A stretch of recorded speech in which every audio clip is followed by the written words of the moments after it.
Good morning, everybody. I'm Martin Jarvis. I'm the husband of Diane, Rose's daughter. On behalf of the family, we just really want to say thank you. Thank you for coming out. Thank you for sharing in the hurt. Thank you for caring to come on out and be with us. It means a whole bunch, a whole bunch. Diane and I we moved out a couple of years ago. We got kicked out of town, and we moved west because we decided we had a great house, we had a great job, and we loved mom and dad a lot, but we missed our kids, we missed the grandkids, and we wanted an impact on our grandkids. Because I know Rose and Ross had such an amazing impact on our kids, and it was worth it. And we love it, and we're thankful, but man, we missed the time with Ross and Rose. We've really missed the time. I'm glad they got out to come and see where we're at and what we're doing, but we sure missed them. But they had such an impact on our kids, on their grandkids' life, and we were heading out coming to see them, and we were going to have their 30th wedding anniversary. And I wanted to say a whole bunch of really cool, mushy things to Ross, to his face, and I think that might have killed him. I don't know. It would have been hard on him, maybe. I don't know, but I wanted to. And I was out the night. Was that Saturday night? We were in Edmonton. We were waiting for our flight. We came aeroplan, and Friday night we came aeroplan. So they ship you all over Canada when you're on airplane before you get home, anyways. But we're up in Edmonton watching the Oilers play right in the airport, and it was just crazy. The crowds were just, even in the airport, was just crazy. And they won that game. But I was thinking, man, Ross and Rose want to come down on Friday, and Ross is going to be watching that game. I know. I just wish I would have phoned him. I wish there was lots of people that wish they could have talked, or wish they could have said something, or wish more of it. Anyways, so many times the St. Louis Cardinals, the Jays played them 2 weeks ago, I guess, and I was just saying, oh man, I wish I was home 2 weeks earlier. I wanted to watch one more game.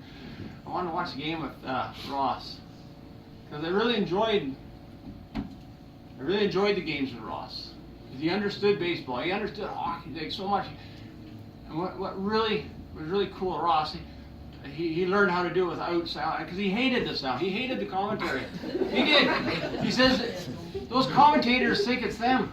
They think it's all about him, but it's about the hockey. It's about the kids. It's about the people. It's about the game. They think they got to fill in all the gaps. They got to fill in all. And I love Ross about that. And lots of times we were playing cards and trying to watch the game. And on a Saturday night, because we got too cheap when we moved out of the country, because CBC should not have gone digital. People should still be writing in about that. But anyway, we missed the hockey night in Canada, so we'd come in and those nights and he said, Martin, I just hate those commentators. I'd rather watch it on mute. But he'd understand. Like, I couldn't even understand some of the stuff like baseball. I can't understand, but he could see all the intricacies of it, the baseball games. It was amazing that he could watch, and I find it boring, but he knew exactly what was going on. He could read the plays. He knew what was like. It was real so cool. But so in his honor today, I don't want to have any of the babbling on about a commentary about him. But I really do want to share what he meant to me, Rose, and what you and Ross meant to me, to our family. And oh man, yeah, we love him. And so anyways, let's pray first. God, I just need you right now. We need a touch from you today, Lord. We just need for you to just come down and give us peace. Just surround us with your love. Father God, I just pray that you'll be Rose's love right now. That you surround her and uphold her. And God, I just ask you right now that I could forget what I'm supposed to not say and remember what you want me to say this morning. Thanks, God. Amen. I wanted to share this morning a little Bible passage. Diane and I run a youth group out west, and we've run it here too. But it's one of my favorite passages in the Bible, and when we run youth group, we sometimes act it out, and it's a really good act out parable.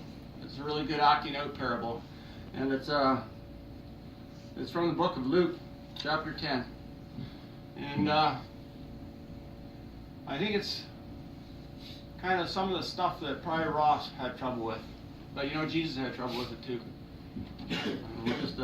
We'll just read it right now. And it's Luke 10, 27 to 30. And you gotta find it. You know, it's really nice having a Bible on an iPad, but when you're OCD, you kind of get sidetracked. You end the Bible and then, oh, what temperature is it in Nunavut? You know, today. That's right. That's actually better. Oh, gotta find it first. Oh, yeah. We're getting there. We're getting there. Whew. There we go. Starting on verse 25, Luke 10. If someone's writing it down. No, I don't. Right. One day an authority of the law stood up to put Jesus to the test. He says, "Teacher," he said, "what must I do to receive eternal life?" "What's written in the law?" Jesus replied. "How do you understand it?" I love how Jesus would just ask a question back to just put it in their field. He answered, "Love the Lord your God with all your heart, with all your soul. Love him with all your strength and with all your mind. And love your neighbor as yourself." "You have answered correctly, Jesus. Go and do it." Just go and do it. Don't just talk about it, do it. But the man wanted to make himself look good. So he asked Jesus, "Well, who is my neighbor? Who do I gotta love?" And Jesus replied, "A man was going down from Jerusalem to Jericho. Robbers attacked him. They stripped, and this is where it gets good when we're doing youth group, when they're acting it out.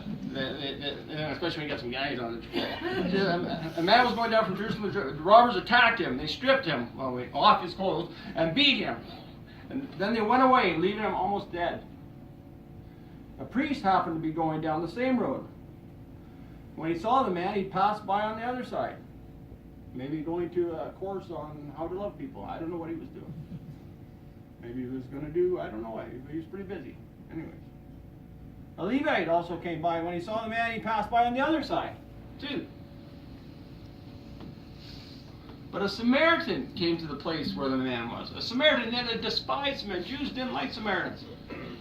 The Jewish people, they didn't like Samaritans. They were half-breeds. They despised them. When this Samaritan saw the man, he felt sorry for him. And he went to him, poured olive oil and wine on his wounds, and bandaged him. Then he put the man on his own donkey.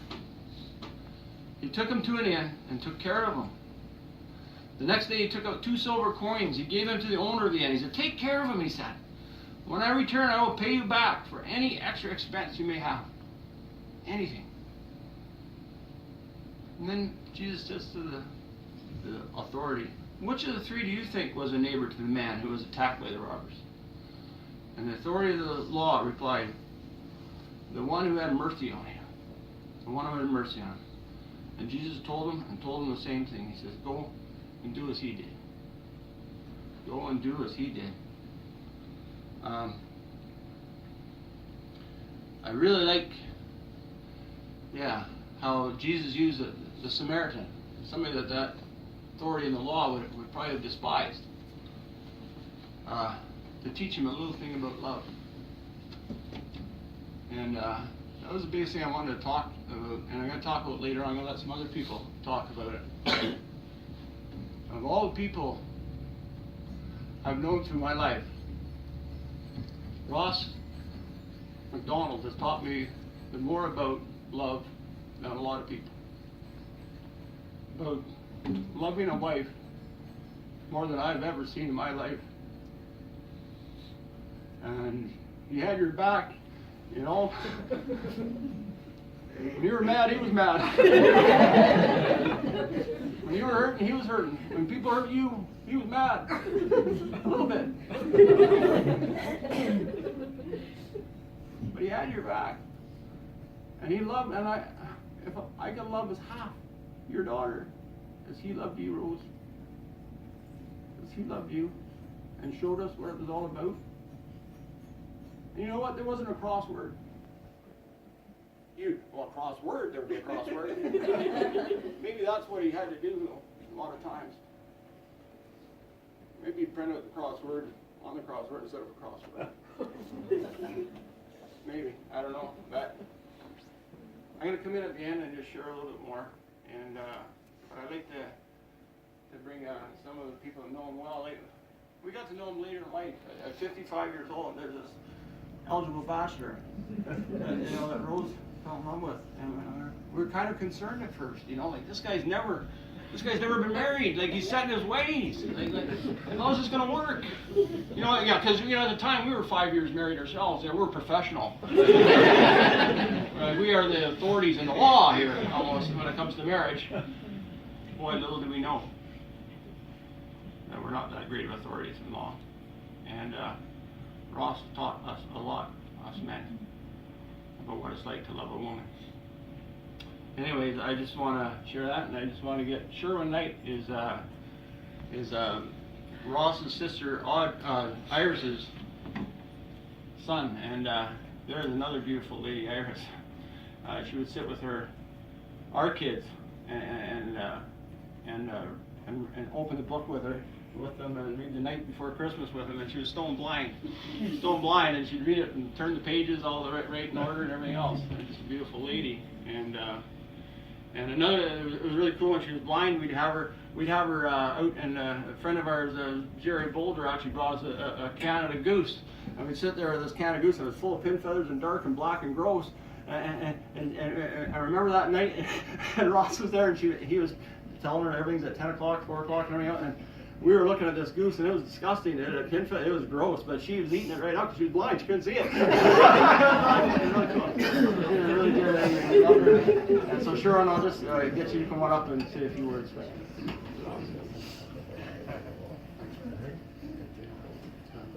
Thank you, Mark.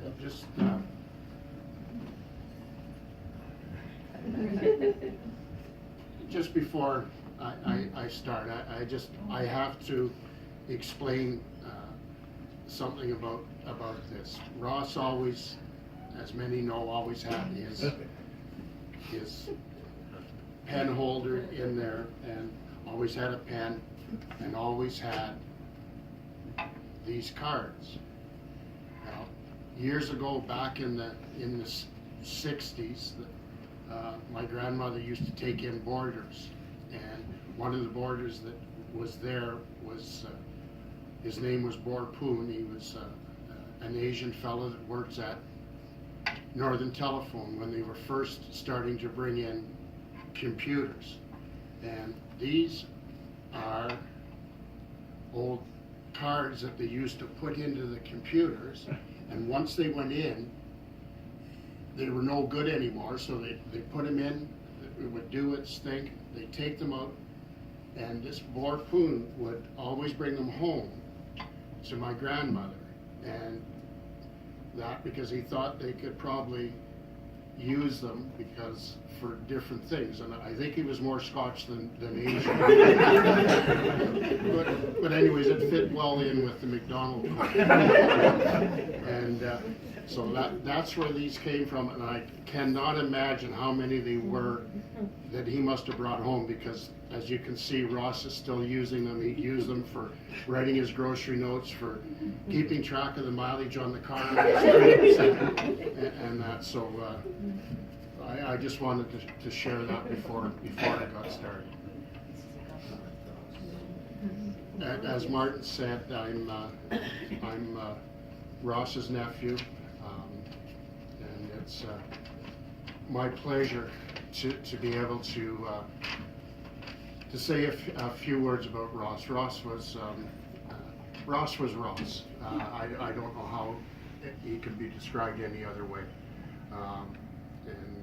So I just wanted to share a few things, and in memory of Ross, and so here goes. Ross and his two sisters, Iris and Audrey, grew up in the Tomstown, Englehart area. And then Ross, with his mom and dad, moved in Liskeard and lived in Bradley's Hill for a short time. Then to Lakeshore Road, where the house still is, and it stayed in the family until Ross and Rose moved to Market Street. Ross spent most of his life in Northern Ontario working for the MCO, or I guess Department of Holidays, then MCO, or no, Department of Highways, sorry, not Holidays. He lived in Cochrane for many years and then moved to Bancroft for a period of time before returning to Liskeard, which was his final move. Ross was a very good athlete in baseball, hockey, skiing, and he played for many teams, winning numerous trophies. When Ross gave up playing sports, he turned to coaching and spent countless hours at the ball fields.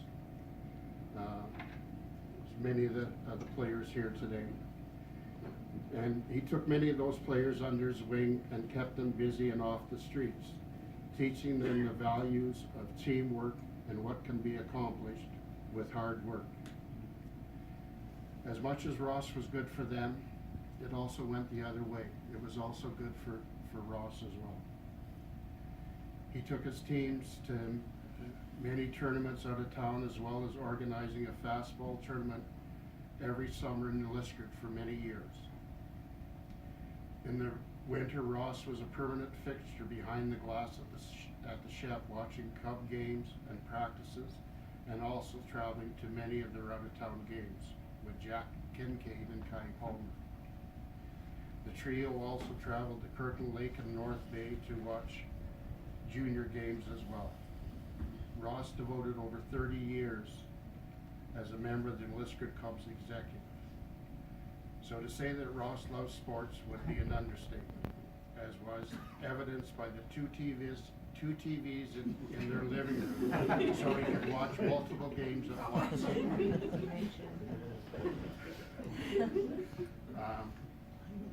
I have to say that the last half of Ross' life was the best for him. He was content and happy with his life.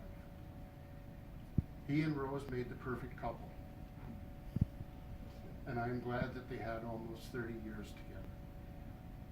Thank you, Rose, for being a part of his life and of our family. He was truly happy. Ross had a big effect on a lot of people. The numerous people knew him, and he changed a lot of lives. I know he was a very big support in my life. Ross may be gone, but just because of the type of person he was, he will never be forgotten. And so, Ross, until we meet again, thank you for being part of my life.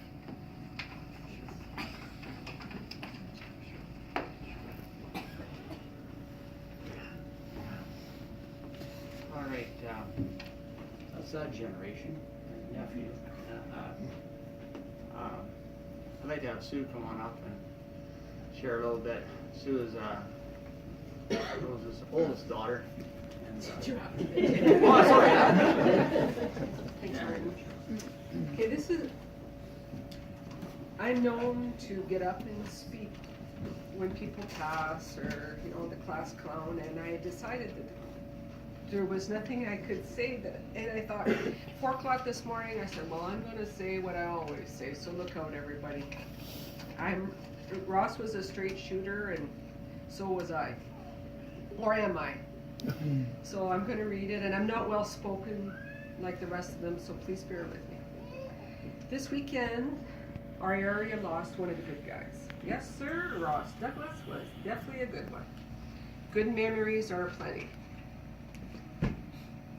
However, there has been a black cloud in our neighborhood for several months. People that I know and love have been submitted to bullying, intimidation, and severe stress. Enough stress to cause failing health. As a community, we must soon learn to appreciate and take better care of our seniors. They paved the road for us, and what do we do in return? We leave them behind. Well, shame on us. Ross was a special love of mine, and I will always cherish our talks. We chat, discuss, usually argue, and then agree to disagree. Finally, we'd sing one of his many ditties. And here's one of his favorites. And I'm going to try and sing it. Not near as good as him, but anyway, you'll appreciate it. So here it is. Oh, the liquor was spilt on the bar room floor, and the bar was closed for the night. When out of his hole came a little gray mouse, and he gazed at the sight. Well, he lapped up the liquor on the bar room floor, and on the table he sat. And all night long you could hear him roar, "Bring on the goddamn cat!" So I want to thank you for being here today. Your presence has really helped us in a difficult time. Thank you.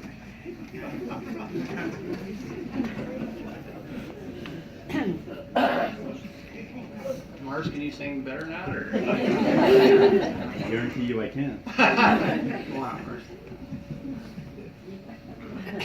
I was hoping I would be like the last to say a few words because I'm not well spoken like these folks, and I can't sing worth a crap, and my eyes are failing me, and I think I've run out of my excuses. So just bear with me as I struggle through this because I suck at this.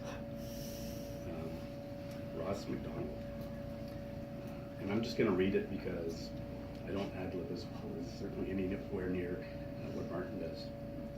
So hello, my name is Marcel and I'm Ross's stepson. Since I've arrived back in my hometown, I've had the pleasure of hearing many stories of my stepfather that have brought an even greater appreciation of the man everyone knew so well and loved so much. It's quiet in here. Someone commented how Ross would be happy if he had not inconvenienced anyone by passing on as he did. My sister Sue was already on her way home from Florida, while Diane was en route from Alberta when I received the dreadful news. Myself, I had taken a rare day off from work and had just stepped out of the shower when my phone rang. A few short hours later, we had organized our children and our stores, and we were en route from Montreal to North Bay, where we would spend the night at my daughter's place. The long trip was often silent as our brains worked overtime thinking of what had just happened and what would be next for Mom. Like a Louis L'Amour story building momentum with each chapter, Ross's life story was being retold by all who knew him. Each detail of his life would open another chapter. Each chapter would capture the listeners to another wonderful part of this great man's life. As in true Ross fashion, each story brought a smile to our faces and a fondness for the man we loved. Really suck at this, eh? Talking to Ross on the phone was only possible if Mom was out of the apartment. Those were the best chats because I would have his undivided attention. We talked about many things, and often he would shed light on a perspective of life that I might not have considered. But most often we talked about sports. From the Liskeard Cubs to the Baltimore Orioles to the Toronto Maple Leafs, his insights on sports was always fresh and thoughtful. His commitment to local sports was deep and unmatched. I recall one particular time when an old friend of mine from Cochrane retold stories of Ross playing ball up there and how he was fearless. He would inch his way towards the batter from third base and not stop nattering, just nattering, trying to get them off their game. He was a force to be reckoned with, I was told. Ross also liked to play cards and was quick to let out a rather loud "vash" if he didn't get a good card. The first time I heard it, I was kind of taken by surprise. Laughter would almost always be followed by Mom giving him a gentle swat on the head. As we celebrate Ross's life's accomplishments, I can almost hear him letting out a yell and a cheer for his beloved Leafs, Cubs, and Orioles. But no cheer as great as the love he had shown for us all, especially his love for my mom. Like you, I miss him dearly. Rest in peace, my friend.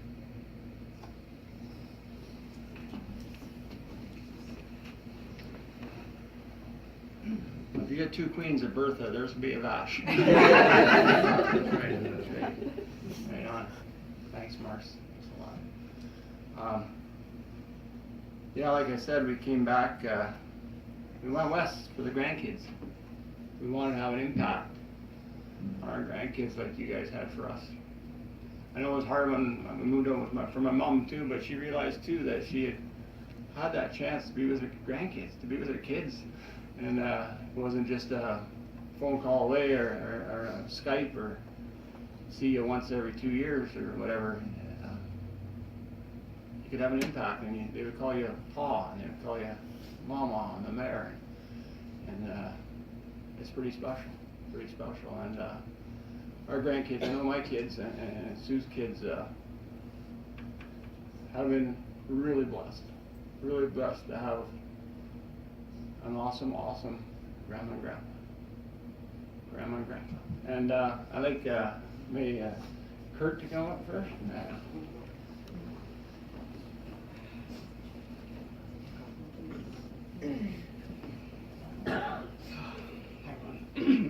Thanks, Uncle Martin. So, the first thing I did is I came from Ottawa, and I was driving down. I was thinking, kind of picturing myself in this situation, giving a speech. So I thought, you know, what should I talk about? Right? There's a lot of good memories, a lot of different stories. So I thought, well, let's think about the first memory I had of my grandpa. And one of those memories was Christmas time. You know, we're in the house on Lakeshore. Pretty small house, but over 20 people in that house, right? And we were there for Christmas, and I remember opening my presents and looking in the kitchen, and behind the counter there's my grandpa just mashing a whole bunch of potatoes, right? And there was a lot of them for sure. So much so that it's funny. Like I was looking at the pictures, right, and I thought to myself, you know, there's a picture of all the grandkids in the house, and there's one picture of Grandpa just going like this. and I'm not sure if that was before when he was trying to figure out how much it was going to cost him in potatoes, or if it was after and having to mash them all. So that was definitely my first great memory of my grandfather. The next thing I thought about was my first serious conversation with my grandpa.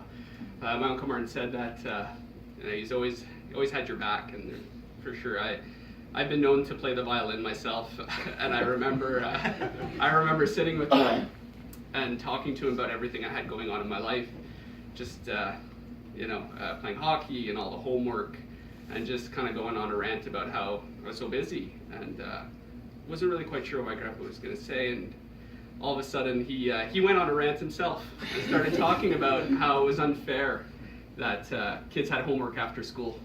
And he just talked about it for a good 5 or 10 minutes, and I was just in wow. I was like, wow, that's amazing. Someone's on my side, right? And I thought to myself, how could I respect this man any more than this moment? And sure enough, just throughout the years, right? Like, just admired him and loved him so much more. Every time I got to see him, anytime he needed something, no questions asked. Always there to give a good laugh. He was very witty. Gave me and my brothers the best advice. Make sure that you listen to your wife. And then always, you know, saluting, right? And making sure that we were following that path. Definitely gonna miss him. Love him lots, and like my Uncle Martin said, he was very special.